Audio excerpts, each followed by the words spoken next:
पुढची बातमी, राष्ट्रीय महिला आयोगाचं पथक हे आज चौकशीसाठी नाशिकमध्ये येणार आहे।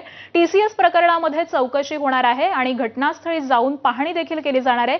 महिला अत्याचार धर्मांतर मुद्द्याचा आढावा या पथकाकडून घेतला जाणार आहे। पीडितांच्या तक्रारी थेट ऐकून त्याची नोंद केली जाणार आहे।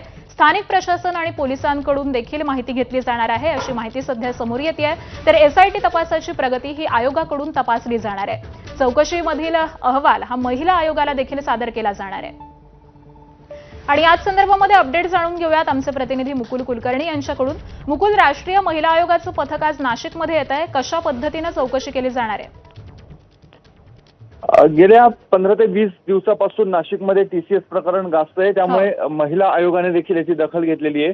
आज 4 सदस्यीय पथक हे नाशिकमध्ये दाखल होणार आहे। त्यामध्ये माजी निवृत्त न्यायाधीश, त्याचबरोबर पोलीस अधिकारी यांचा देखील महिला आयोगाशी संदर्भात नसणाऱ्यांचा समावेश असणार आहे।